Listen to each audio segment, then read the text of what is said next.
know that you're out there on the other side of this camera, and it's an honor to be with you. I'm truly, truly blessed. So, Father, thank you for what you're going to do today.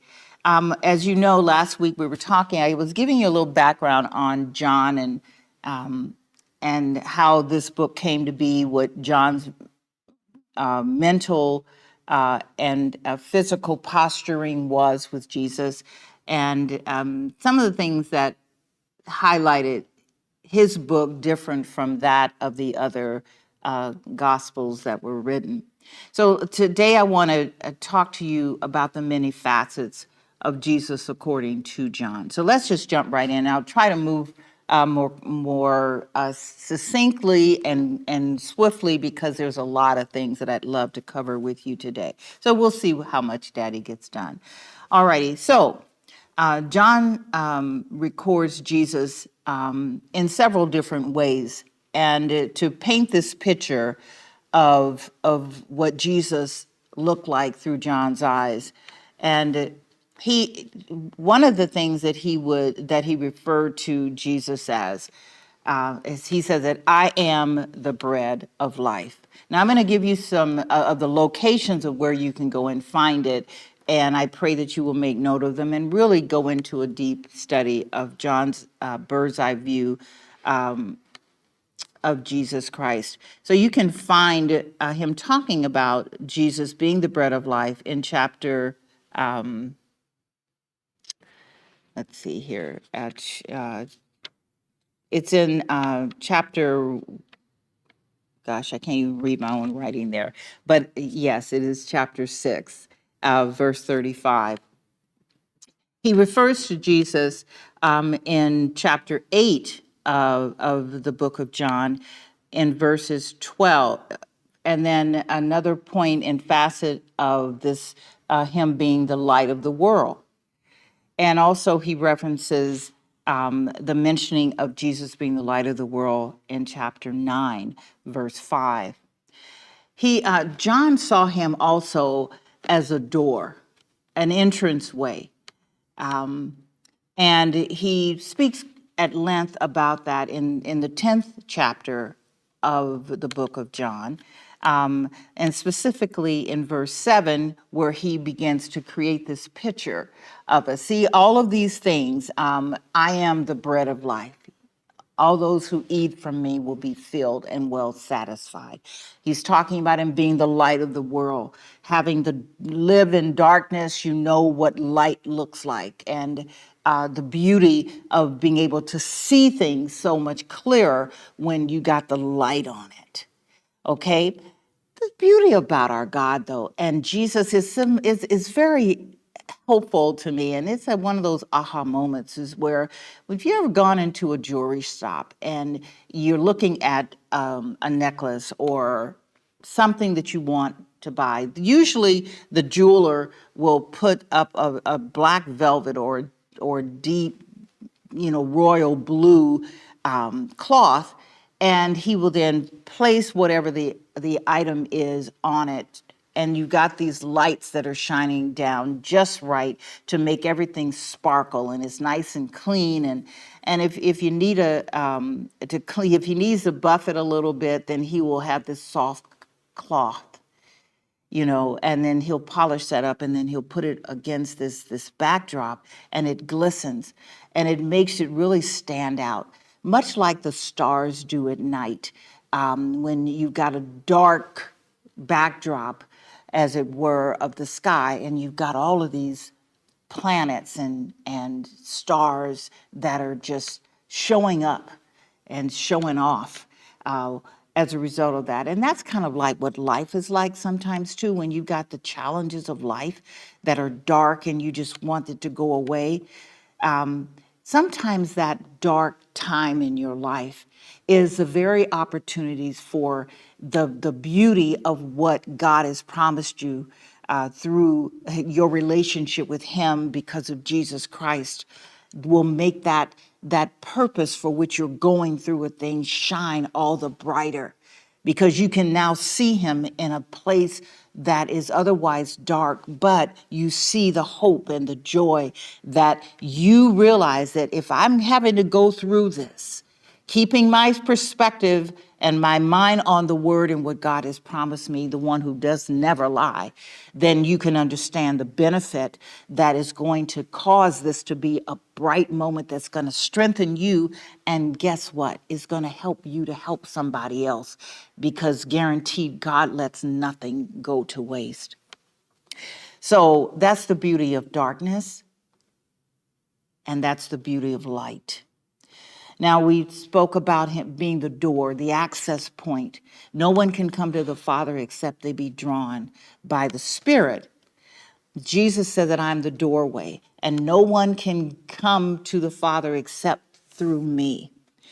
So speaking of the Good Shepherd, that's another way that Jesus is highlighted as being his characteristic or his personality, and everything and anything mostly that is being played out here on earth has a spiritual depth to it. Just as I've been taught over the years that reading a scripture is not just that one thing only. It usually it goes 7 layers deep, usually on the depth of its meaning, relevance, and importance for us to get it and apply it to our lives and any particular situation we may experience. Jesus also is referred to as the resurrection and the life, and that's found in chapter 11, verse 25 of John. All of these scriptures are in the book of John, so I won't be redundant with saying his name, but so you will know. He's also viewed as the way. Like if you don't know how to get to a place, then you need directions. Well, he is the direction. He is the way. And because he is a God of truth, manifested in the form of Jesus, you know that the words that Jesus speaks, they are truth and they are life to all who find it. Now, I just tip my hat on it because the third was it and is life. And it's important for us to, again, remember I said getting all of the steps. You know, I love playing hopscotch. You know, I love playing jacks, and so you can skip and then you can gather all of the jacks one at a time first, and then you throw them out again, and you pick them up 2 at a time, and then the next time is 3, and then my favorite was picking up all 5 of them. The challenge was picking up all 10, you know, and not dropping any of them. But those are the rules of that game. Everything in life has some type of rule to it. You do good, and that's like planting a seed, and then good will come to you. Very seldom, actually not even very seldom, never has, in watching my grandmother plant, and I now plant my gardens, I don't put in a pear seed and reap an Indian peach. I get a pear. I get multiple pears, actually, from a seed that comes and it dies in the soil, and then the roots go down and the life comes up, and it's delicious eating and nourishment to my body. That's the way the words that I take it and plant it in my thinking, that reading the verses that make up the chapters in each book of the Bible. There are stories, there are lessons, there's a reward for it. And I just have to take time to make sure I don't skip over and consider anything unimportant in it. If Jesus put it in there, then there's some relevance to it. So let's take it and eat it well. All righty. So now we're talking about another way of him. This is number 7, if you're keeping count, is that he is referred to as the true vine. And that's in the 15th chapter and starting with the first verse. He's guaranteeing the produce. He says also he wants us to taste and see that the Lord is good. And you do that by spending time with him, developing the relationship that the book of John speaking of, because he's tasted him and he knows and he wants us to know. So he's writing this down for us. John's writings reveal it's all about intimacy with John. It's all. I'm not saying that the others aren't, but we're focusing on John today. And he's talking about the relevance of a personal relationship with Jesus. And he really, really expounds on that throughout the entire book. But he also really hones in on this in the 13th chapter and the 23rd verse. Because he was an eyewitness and he really wanted that intimacy with Jesus, everything that John was about, everything that God was doing through Jesus, John was paying very close attention to it. And he was an active participant. Whatever Jesus said to do, John wasn't about trying to prove why he shouldn't do it. If Jesus said it, John was about making it happen. I love that. And that's a way that I really desire that we all live our lives where it comes to making the progress in our lives that would keep each day, each opportunity, bringing us closer and closer to looking more like the image of Jesus. So there's a purpose in that. All of this is a purpose that we're going through. He says, hide the word in your heart, because out of the abundance of your heart is where your actions spring. It's where your words come. You know, he says to renew your mind with my word so that you will know what the book says, what the blueprint is laid out to look like, so that you don't do your own thing and then ask God his opinion later. He says, get my word in your mind and keep it there. Keep it fertile, keep it moving, always filling your heart with it, and then letting your mouth speak it out, because you are really earnestly desiring that nothing that comes your way that you don't have God's thought on it, God's plan on it. He says, stand firm, trusting in God. Now, I don't even think I need to draw a picture for you on that one. That's clear as well water, as my grandma would say. All right. Jesus says, Jesus came to evoke a personal relationship with each and every one of us. He said, I want none to perish, but that all come to repentance, all come to know the gift and the value that of what I have done for them, so that they too can come and be a part of the family of God. So our posture should be one of stability. It's not that we'll be blown, tossed to and fro by every wind of doctrine, but that we are encouraged to be stable, firmly fixed, trusting in God. We are to be encouraged. We should encourage ourselves with the word, with the promises, with the things that Jesus has done to ensure our salvation. They're set. He's not changing his mind about it. He is waiting for us to take those things that Jesus has made available for us and then to walk them out. So he is saying that there's great security in the knowing who you are. And that's why you won't, in knowing that, you won't believe anybody else's report of you if they call you something contrary to what you have learned in the book about who God says you are. So we really can't afford to be lazy on that, because there are all kinds of images and suggestions coming at us daily. Some of them come maybe on a snail, but most of them come with the force of an archer when it's released, and that arrow goes straight at you with a sure intent to make contact. So you got to know that you know in your knower who you are and what you're working with. And better yet, whom is on your side, regardless to what it may look like. It is subject to change when you apply what you know to it. That's God's job. You just do yours. God is well equipped to know how to do his. So this brings a sustainability to us. These are all of the things that the Bible offers to us.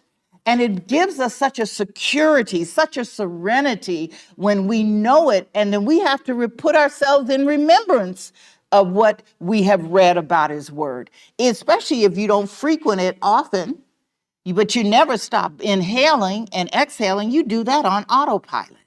Your heart continues to beat and you don't even think about it. That's done on autopilot. That is just natural the way it is. When you wake up and you think, oh, I got to go to the bathroom, I want to go in the kitchen and get a glass of water, then you just swing your legs out of bed and you expect your legs to carry you. So these are some things that when you know them, you don't have to ask anybody else. You don't have to have anybody remind you to breathe. You understand what I'm saying? Okay, all right. So our position in Jesus is that we should always have that holy expectation. That we should, and that'll remove any of the hindrances that you may think that are in front of you that seem insurmountable. See, Jesus promises us and he reminds us that you're my sheep and that you should know who I am. I've already proven myself that there is no limit I won't go through to save you because I gave my life for you. So you can read my book, you can hear my promises because it's important that you read it out loud so that your ears hear it. It affects the way you think about a thing, and then your body automatically should go through it. I love the dynamics of how God set this up because we are spirit beings, right? Check this. So knowing who we are, spirit beings made after the image and the likeness of God, then our spirit man, who is our first checker point. And then because we know the word, we know that we are spirit and we must worship him in spirit and in truth. And then because our minds are now renewed by the word of who we are, then we don't even have to ask, can I have this, Daddy? No, if it's in the book, if you read it, you put your eyes on it, you opened your mouth to it, you read it, it went into your ears, it's now in your spirit, man. And so out of the pressures, it's going to come up out of you. Oh, no, this don't work. This is not how God said that is. This is how God's report reads it in his book. And so that is what I'm going to hold on to. That's my expectation. And I will not be moved, and nor will I be hindered, because God is a God that does not lie. He says that you are the sheep, and you are to hear my voice, and you are to know my voice. He says, I would have it happen no other way than the way that I've laid it out in my book. And so he says that it's not important for you just enough to believe it, but that you act it out, that you live this good life, this walk of faith that I've shown you that it looks like through the demonstration of my son. As long as you're in the land of the living, then I have given you the blueprint. Just walk it out. But you got to know the book. It makes no sense to have it just to collect dust or look pretty or to impress somebody if you don't have it living in you and coming out of you with every decision that you make. So it's very important for us to assume a position of quietness as well. Because oftentimes, though Jesus, I've heard him speak to me in a very clear, audible voice. But for the most part, he's very quiet. He's very soft. And there are times if I may be in a situation and he wants my attention, he will whisper to me very softly and sweetly, but very firmly. And he said, come away. Come and spend some time with me. I need to talk to you. And so that's the time that I dismiss myself from whatever is going on around me, because how many of you know nothing's more important than hearing what God has to say about a matter? And it doesn't take him a long time to say what he's got to say. So with that being said, Jesus wants, he went aside as an example for us in the garden, or aside to himself to be alone with God, so that he could talk to God, that he could hear him, that he could get his marching orders from God, that anything that was on his heart, that all he had to do was just to share it with God. And they had fellowship, they had oneness, they had a unity that just beat the band. So this is how we get our closeness to God. It's spending that time.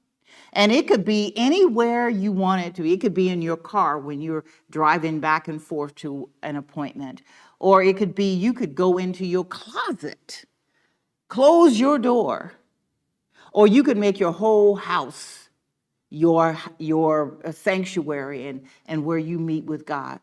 And say, God, now, I'm going to go in here and I'm going to clean this area. Come with me. Or sometimes I'm just sitting and I'm still and I'm listening. There's something really nice about finding that place. At my home, one of the strong determinations of purchasing this particular property was when I went in the backyard. It's kind of hard to even put words on it, but there's like a presence that is in that backyard. And as I spread the blanket or I sit at the bistro table there and I'm just rocking and just looking up at the sky and the trees, there's a stillness there that just is like, when you get into this conversation and you don't even need words, you don't need to move your lips, you just be still and know. That's what happens when I go in my backyard. So when we're learning God's character and knowing his voice, we're asking ourselves if we're being obedient to his word, if there are things that we could do better, if there are things that we know in this journey called life that we know doesn't leave us in a better position with God, then that means that we have to let that thing go. If it's impeding our progress, then we have to let it go. It's as simple as that. Let's not complicate it. So the journey does require time. It doesn't happen instantly. I understand that for those who have gone to heaven, some of them that I've had the pleasure of listening to or talking with, and then they say that you can see a beautiful building in the distance, and all you have to do is say, I'd like to go over and see that, and bam, there you are. You're right there at it. There's no distance in prayer with God, in your journey with God. There are things that he will allow you to come out of quickly. Other things will require time. And the thing that's most important when it seems like it's taking longer than we want it to, asking God, what do you want me to learn while I'm going through this? Remember when Moses went up to the mountains and the people left behind to pray and to worship and all of that, began to think he's been gone too long. And then they started thinking, is he coming back? Is he still alive? And then they started going back to their old ways of doing. And they melted down a lot of their gold, and they created this calf, and they draped gold over its neck, and they began to worship it and dance before it. And how violently Moses was upset with them when they did that. Oh, he was livid and threw the tablets down and broke them. So the thing is that I'm wanting to share with you at that point is that if God does not appear to be answering you in the rapido speed that you want, just be still and ask him, what are you wanting me to learn and extract from this so that I can get every nugget of it, okay? And not go back to your old ways of doing and being in your mind, right, but have nothing to do with the will and the plan and purpose of God for you. All right? So be grateful for the little things in life. Okay, God's got some ginormous things in store for us, but a lot of things are small that we take for granted that are just as significant. We're to know the experiences are there to help us and to help others. Learn how to be humble and ask God, why? Why am I here? What is it that I need to learn from this? What do you want me to do for you today? These are all very important questions that God can handle. He is not intimidated by it. And so the point that I'm making here is that John is telling us, if you position yourself, if you nestle yourself up close, tight with God, that and Jesus, and you love on them, he has already told you that I have paid a good price for you. No man does, there's no small manner, weight about it to give up your life for a friend or to do something. This is what Jesus did for us. He knew exactly what he needed to do to come when he came to earth. But it's wonderful when you develop this relationship with him that you get this timing with God that helps you come out better and brighter and more calm about your whatever is happening, because you know that God sees you and he hears you and he is about your business, and he's already secured that he will never leave you. And so you get these quiet moments where you don't have to say a word, but then you get these whispers in your spirit that just personifies any audible word that you could ever hear from anyone else. Know how valuable you are loved. Know that you are appreciated and necessary to the plan and purpose of God. Amen. Amen.